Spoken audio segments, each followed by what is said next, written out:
ലോകത്ത് പല ആശ്ചര്യങ്ങളും ദിനേന സംഭവിക്കുന്നുണ്ട്. അതിലൊന്നാണിത്. കഴിഞ്ഞ ദിവസം UAE-യിലെ അബുദാബി വിമാനത്താവളത്തിൽ ഒരു VIP പറന്നിറങ്ങി. ഒപ്പം 16 ഭാര്യമാരും 30-ലധികം മക്കളും 100ഓളം സഹായികളും. ഇതോടെ അബുദാബി വിമാനത്താവളം താൽക്കാലികമായി അടയ്ക്കുകയും ചെയ്തു. പരമ്പരാഗത ആഫ്രിക്കൻ വസ്ത്രം ധരിച്ചെത്തിയ അദ്ദേഹത്തെ വിമാനത്താവളത്തിൽ വലിയ ആദരവോടെയാണ് സ്വീകരിച്ചത്. എന്നാൽ അദ്ദേഹത്തിന്റെ കൂടെയുണ്ടായിരുന്നവരുടെ എണ്ണമാണ് ശ്രദ്ധേയമായത്. 16 ഭാര്യമാർ, 30 മക്കൾ, 100ഓളം സഹായികൾ എന്നിവരുമായാണ് അദ്ദേഹം ഒരു പ്രൈവറ്റ് ജെറ്റിൽ അബുദാബിയിലെത്തിയത്. ഇത്രയധികം പേർ എത്തിയതുകൊണ്ടാണ് സുരക്ഷാ ഉദ്യോഗസ്ഥർക്ക് വിമാനത്താവളത്തിലെ 3 ടെർമിനലുകൾ താൽക്കാലികമായി അടയ്ക്കേണ്ടി വന്നത്. അയാൾ മറ്റാരുമായിരുന്നില്ല, പഴയ ന്യൂസിലാൻഡായ എസ്വാറ്റിനി രാജാവായ എംസ്വതി മൂന്നാമനായിരുന്നു അത്. സാമ്പത്തിക കരാറുകൾ ചർച്ച ചെയ്യുന്നതിനായാണ് എംസ്വതി UAE സന്ദർശനം നടത്തിയത്.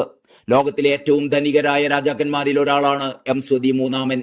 ഏകദേശം $1 ബില്യൺ അദ്ദേഹത്തിന് ആസ്തിയുണ്ട്. ഭാര്യമാരുടെയും മക്കളുടെയും എണ്ണത്തിൽ പിതാവിനെ കടത്തിവെട്ടണമെങ്കിൽ ഇനിയും വർഷങ്ങൾ വേണ്ടിവരും.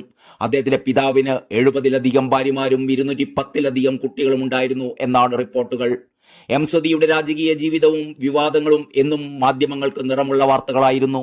പുള്ളിപ്പുലിയുടെ ഡിസൈനിലുള്ള പരമ്പരാഗത വസ്ത്രങ്ങളാണ് എംസ്വതി കൂടുതലായും ധരിക്കാറുള്ളത്. അദ്ദേഹത്തിന്റെ ഭാര്യമാരും വർണ്ണാഭമായ ആഫ്രിക്കൻ വസ്ത്രങ്ങൾ ധരിച്ചാണ് പരിപാടികളിൽ പങ്കെടുക്കാറ്. എന്നാൽ ഈ ആഡംബര ജീവിതം വലിയ വിമർശനങ്ങൾക്കും വഴിവെച്ചിരുന്നു. രാജ്യത്തെ 60% ജനങ്ങളും ദാരിദ്ര്യരേഖക്ക് താഴെ ജീവിക്കുമ്പോൾ രാജാവിന്റെ അമിതമായ ആഡംബരം ഏറെ ചർച്ചാ വിഷയമാകുന്നു. എല്ലാ വർഷവും നടക്കുന്ന റീഡ് ഡാൻസ് ചടങ്ങിൽ അദ്ദേഹം ഒരു വധുവിനെ തിരഞ്ഞെടുക്കും. ഇത് അടുത്തിടെ ഏറെ വിവാദങ്ങൾക്കും വഴിവെച്ചിരുന്നു. അബുദാബി വിമാനത്താവളത്തിലെ ഉദ്യോഗസ്ഥർക്കും ജീവനക്കാർക്കും എംസ്വതി രാജാവിന്റെയും പരിവാരങ്ങളുടെയും വരവും പോക്കും മറക്കാനാവില്ല. അത്രയും രാജകീയമായിരുന്നു അത്.